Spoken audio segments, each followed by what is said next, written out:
to women to participate in the military forces. So we have here our government team. I think headed by Ms.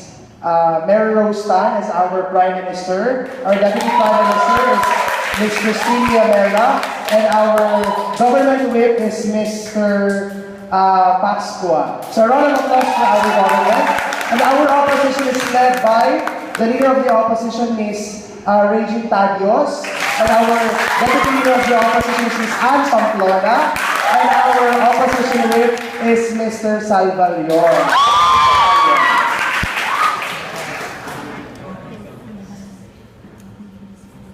So, debaters, are you ready? Okay, without any further ado, let's open this debate with our Prime Minister. Here.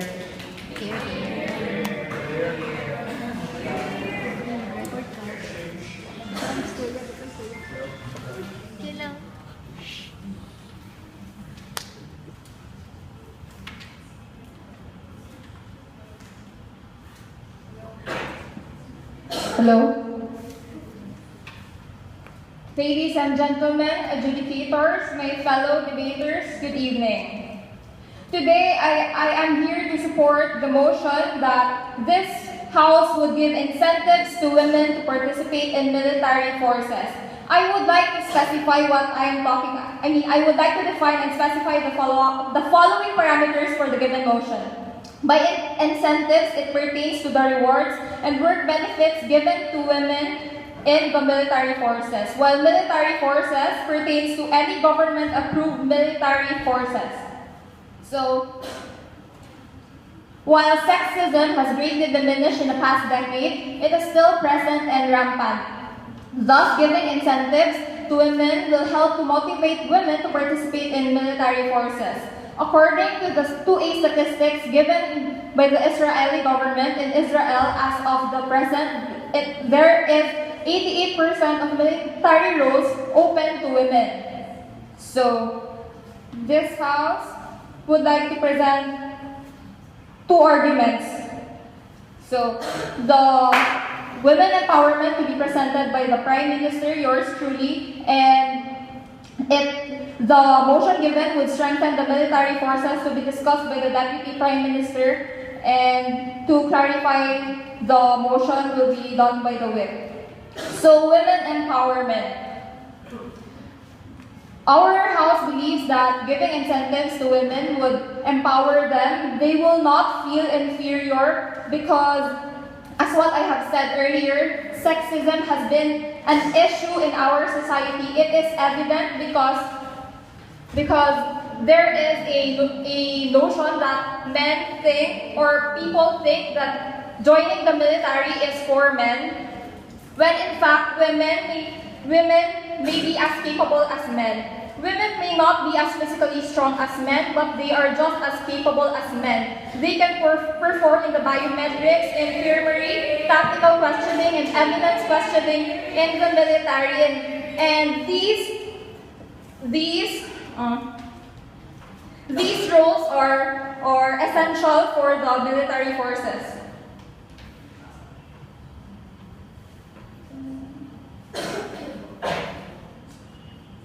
And by giving incentives to women, with the incentives given, they will be motivated, and with their patriotic ideas, women will be inspired to join the armed forces to serve their country and make a contribution to the nation, and most of all, gain respect. And again, we believe that women should be given incentives to join in the military forces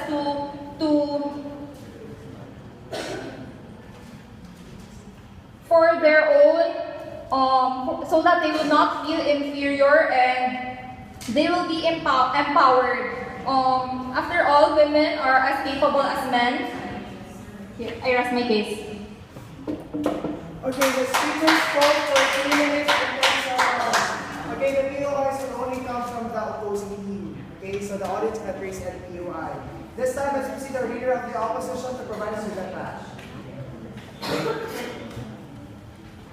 Leader of the Opposition.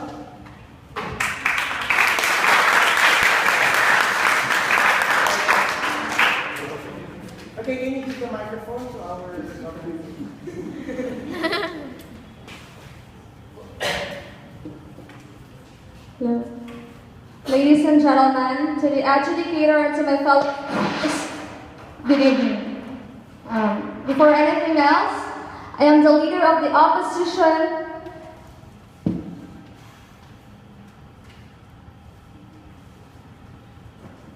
I am the leader of the opposition, and we highly disagree in giving incentives to women to participate in the military forces.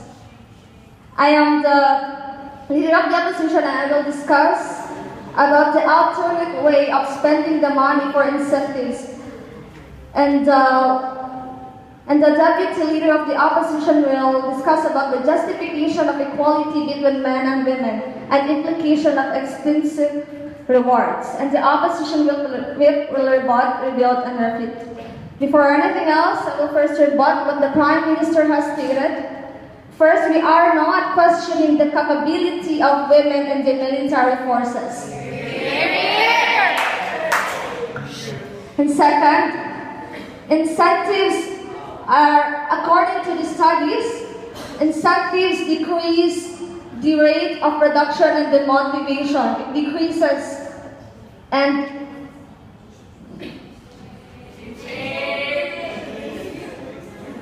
yes, incentives may motivate, but you will be just motivated because of the incentive, which is it may be the money. It is not the inner drive or the strong will to serve the country. It should be the strong will to protect and to serve the country, not just because of the reward, not just because of the money. So now I will proceed to my arguments. So first, why spend money for rewards? Why not spend it in equipment upgrading and buying more supplies that would definitely help our soldiers, our army, in terms of fighting, to protect and serve our country? The money itself should be spent wisely. It should be used in a way that is very useful and helpful for our countrymen, for our armies. We all know that our soldiers are in need of battling equipment, and we should focus on that instead of focusing more on giving incentives to women to participate in military forces. I decline. And second, labeling women. Giving incentives to women to participate in the military forces is like putting a price tag on women. It is like you're buying women's participation. And what if, or how do you guarantee that the women you will be able to persuade through that incentives are competent and strong enough to fight? Didn't you think that the incentives you have given will be put into waste if they're not that competent? And with that, I rest my case.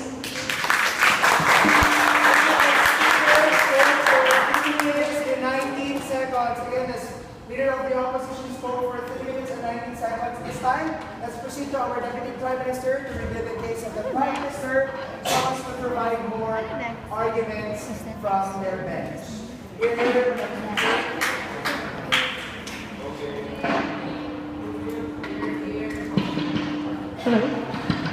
Move forward.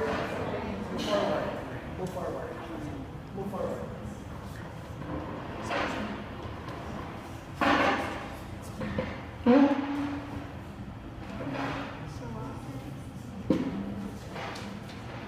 To our panel of judges, to our fellow debaters, and to our audience, good evening. I am the Deputy Prime Minister, and I will be arguing further why our House believes that incentives should be given to women in photo.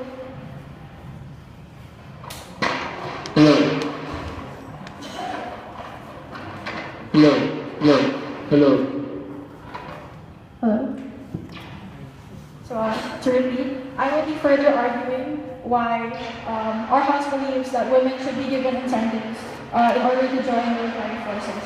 To start, I would like to rebut what the leader of opposition said. She said that incentives lower performance, and that is why they should not be given to women. But I would like to argue there's actually a very long list of benefits and incentives given to men in the army, in any army. So if they're given to men, why not to women? It's a redundant argument. And if it really does lower performance, then why do our military forces seem to perform very well? Are our army not capable of protecting our country? And look at other countries. Look at the U.S. Armed Forces. Aren't they perfectly functional? And aren't they perfectly capable of performing their duties even with the presence of incentives? Also, she stated that women are less competent than men, and that putting them in the army would lower the performance level. Well, the whole point of their having, wait, I'm not done yet. The whole point of having an entrance exam, actually several entrance exams before entering any military force, is to weed out the incapable people. So if a woman can make it through those entrance exams and other tests, just like men, does that not prove that they are perfectly capable, just like men? Another point she made is that women are not as strong and are not able-bodied fighters, not yet done. There are actually many other jobs and duties in military forces other than just fighting that women can enter and in that way contribute to the country. Now, I would like to state my argument. Our House believes that incentives should be given to women in order for them to participate in military forces because really it strengthens the military. By giving incentives to women so that they join the army, it increases the manpower or the general number of people who are in the army. And this would mean that there are more fighters, and not just more fighters, more administrators, more officials, more medics, who will serve to protect the country, or any country really. Another point would be that by giving incentives and by encouraging women to join in military forces, it widens the pool of capable people from which officers can be chosen from. And this would result in a much more functional and more efficient military force. Because if the pool were just made up of capable men, that's great. Yeah, I mean, they could perform this as well. But if you add women to that pool, you could increase the chances of finding a person who's most capable of performing duties and to create a more efficient system. I will set POIs now. I'd just like to ask why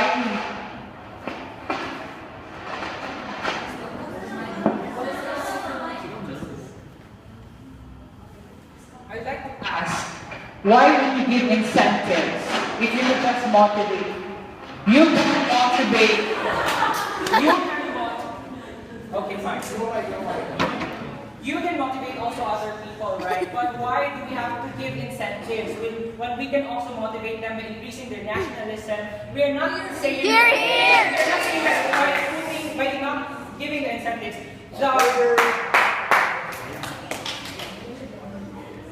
Again, I would like to state what I said earlier. You specifically said, why give incentives? Don't we already give incentives now to men? So again, back to the argument, why not give them to women? And we also stated that... Yes? Yes, we did. I mentioned it in the earlier rebuttal. Any more POIs? None? Then I rest my case.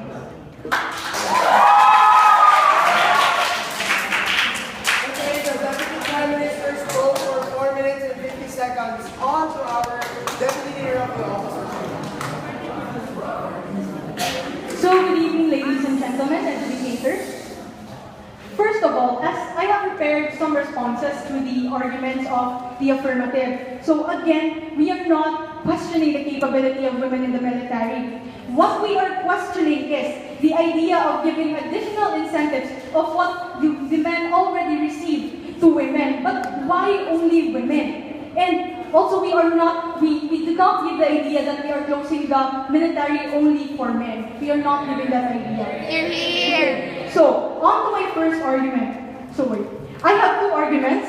First is that men and women should be treated with equality. And next is, the will to fight for our country should be unconditional. So on to my first argument.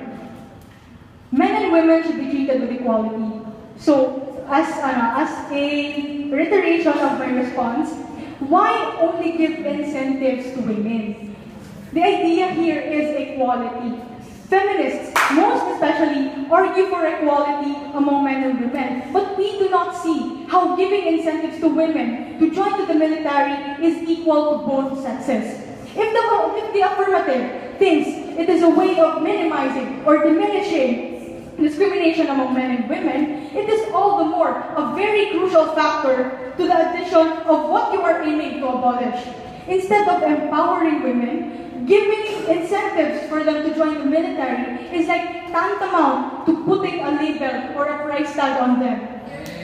How can that be empowering to women? So, my next argument will be, the will to fight for our country should be unconditional. So, the will to fight for the nation should not be driven by incentives or extrinsic rewards. The will to protect the country should be driven or should stem out from utmost love for the country, from their love for their duties. So, as a further proof that extrinsic rewards can decrease motivation, there is a study that shows that when people are paid or when people are given rewards for their jobs, it can decrease their intrinsic motivation. So in this study, the person voluntarily did the job without incentives. During those times, he or she felt very motivated to perform his or her job. But when the person was hired to become a regular with pay or incentives, the person's motivation to perform his or her job decreased because he felt that he is doing it just for the pay. He felt that he was doing it just because he was going to get incentives. So, the person did not perform his or her job effectively and efficiently. He lost interest in his job. So, what I just presented is just a case that is similar to the issue at hand, okay? Correct me if I'm wrong, but it sounds like you're saying that incentives should be abolished altogether. No, I'm not saying that. It's just that they should be also paid for what they are doing, but giving additional rewards can also be could also make them feel like they're doing it just for pay. So, do you have any more to say? So with that, so as a summary, my arguments are first, men and women should be treated with equality, and second, the will to fight for the country should be unconditional. So with that, we rest our case. Okay, our meeting of the opposition spoke for 3 minutes and 55 seconds. On to our government whip.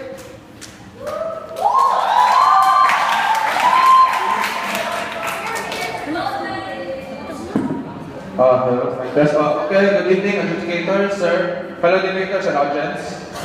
And as a government whip, I will rebuild, rebut, and refute. But first, I would like to clearly clarify that we stated in the parameters that incentives are not just rewards, they are also benefits. As stated in Philippine Constitution, Article 16, Section 2, that there are benefits given to those who serve in the military, especially veterans, not just to men but also to women. Another point I would like to raise that the whole point of this giving incentives to women is the point of sexism, because sexism has been a problem since the very beginning. Women are always feeling inferior to men, and that is not right. If men are given the equal opportunity to serve in the army, why not women? Women should also be given the equal opportunity. That is why we have incentives in order to raise their nationalism, just as what the PM and DPM have said. Now, moving on to my rebuttals. I would like to rebut what the deputy leader of opposition said about saying that giving incentives would be equal to both. Wait, no more.